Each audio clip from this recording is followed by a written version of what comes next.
আমি প্রিয়া আছি আপনাদের সাথে। আজকের গল্পটিতে থাকছে ৪২ বছরের রুমা আর অর্জুন কিভাবে কাছাকাছি এলো দুইজনে, সেই গল্প। সো তাড়াতাড়ি হেডফোন লাগিয়ে নিন। আর এইরকম আরও মজার মজার গল্প শুনতে আমাদের চ্যানেলটি অবশ্যই সাবস্ক্রাইব করে রাখুন। ধন্যবাদ। রুমার বাড়িতে অর্জুনের যাওয়া আসা ছিল নিয়মিত ব্যাপার। রুমার মেয়ে তিথির সঙ্গে তার কলেজের বন্ধুত্ব, আর তিথির বাড়ির আমন্ত্রণে অর্জুন প্রায় চলে আসতো। কিন্তু অর্জুনের মনের গোপন কোণে একটা অস্থিরতা ছিল রুমার জন্য।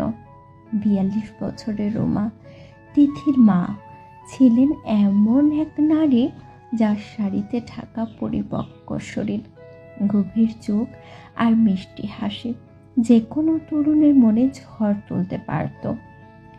তার কথার মাঝে থাকা হালকা দ্ব্যর্থক ইঙ্গিত আর চোখের দৃষ্টি অর্জুনকে বারবার অস্বস্তিতে ফেলত।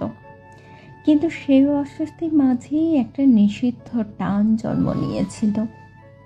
এক শনিবার দুপুরে অর্জুন তিথিদের বাড়িতে এলো।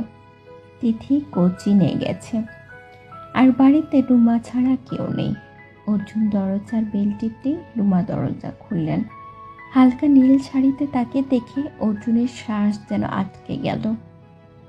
রুমার চুলে হালকা ভেজা ভাব, শাড়ির আঁচল কাঁধে অলসভাবে পড়ে আছে।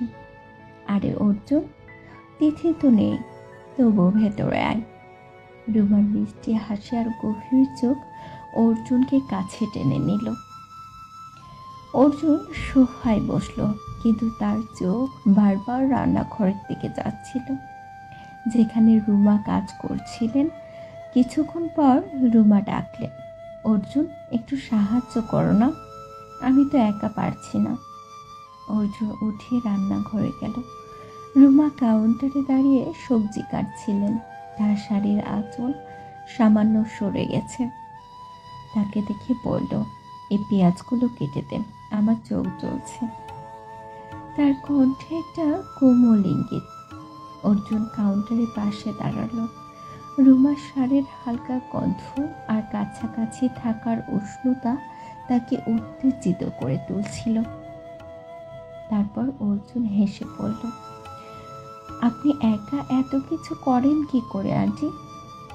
অর্জুন বলল, গলা পরিষ্কার করে। রুমা হাসলেন। আন্টি বলিস না অর্জুন, রুমা বল। আর একা করতে হয়, তবে তুই যদি সাহায্য করিস তাহলে মজা হবে। তার চোখে দুষ্টু ঝিলিক। রুমা একটা পেঁয়াজ অর্জুনের হাতে দিতে গিয়ে তার হাতটা যেন তার হাতে ছুঁয়ে গেল। দেখ, এভাবে কাটতে হয় বলেই তিনি অর্জুনের হাত থেকে ছুরি চালানোর ভঙ্গি দেখালেন। তাদের হাত একসঙ্গে কাউন্টারে ঠেকল, আর অর্জুনের শরীরে বিদ্যুৎ খেলে গেল। রুমা হাসলেন। কি হলো, হাত কাঁপছে কেন? অর্জুন আমতা আমতা করে বলল, না মানে আমি ঠিক আছি। রুমা আরো কাছে এলেন। তার শাড়ির আঁচল আর একটু সরে গেল। তুই তো তিথির চেয়ে বেশি মজার অর্জুন, জানিস তোর সঙ্গে কথা বলে আমার মন ভালো হয়ে যায়। তিনি ফিস ফিস করলেন। অর্জুনের চোখ রুমার উন্মুক্ত কাঁধে আটকে গেল। রুমা, আপনি মানে এটা ঠিক না, সে কোনো মতে বলল। রুমা হাসলেন। তার হাসিতে একটা চ্যালেঞ্জ। ঠিক আর ভুল আমরা নিজেরাই বানাই অর্জুন।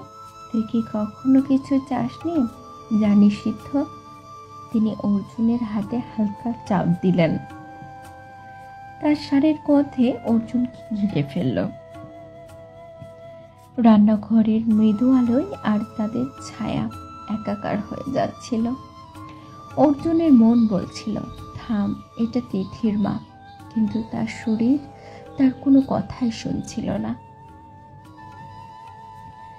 রুমা কাউন্টারে হেলা দিয়ে দাঁড়ালেন। তার শাড়ির আঁচল আরো সরে গেল। আমি তোকে জোর করব না অর্জুন, কিন্তু তুই যদি চাস। তিনি কথা অসমাপ্ত রেখে অর্জুনের কাছে এলেন। তাদের শ্বাস একে অপরের সঙ্গে মিশে গেল। অর্জুন ফিস ফিস করল, রুমা, আমি পারছি না নিজেকে থামাতে। রুমা হাসলেন, বললেন, তাহলে থামিস কেন? তারা কাছাকাছি এলো। রুমার হাত অর্জুনের কাঁধে উঠল, আর অর্জুনের হাত তার কোমরে হালকা স্পর্শ করল। রান্নাঘরের নিস্তব্ধতায় শুধু তাদের শ্বাসের শব্দ। রুমা অর্জুনের কানের কাছে গিয়ে ফিসফিস করে বললেন, এটা আমাদের গোপন খেলা অর্জুন, কেউ জানবে না। অর্জুনের হাত রুমার শাড়ির নরম কাপড়ে জড়িয়ে গেল। তারা একে অপরের আরো কাছাকাছি এলো। তাদের ঠোঁট প্রায় ছুঁয়েই ফেলল। রুমার মিষ্টি হাসি আর গভীর চোখ অর্জুনকে পুরোপুরি ডুবিয়ে দিচ্ছিল। খেলাটা আরো গভীর হলো।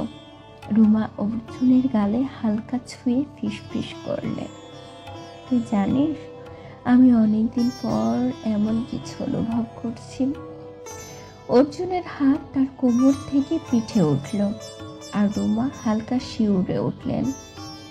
রুমা, তুমি আমাকে পাগল করে দিচ্ছ, অর্জুন ফিসফিস করল।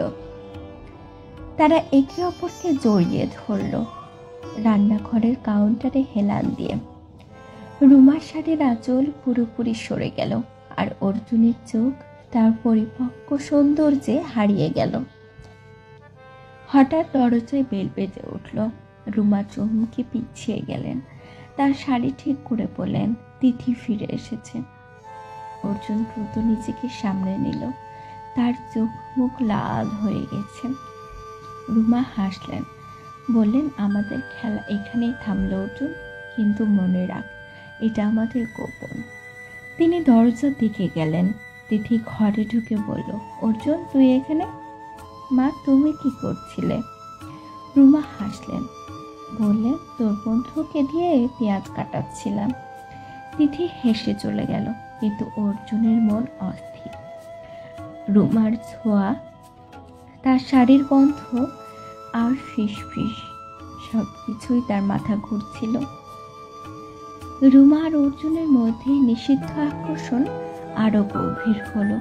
তিথির অজান্তে তারা ছোট ছোট মুহূর্তে কাছে আসত। হাতের ছোঁয়া, চোখের ইশারা আর গোপন হাসি।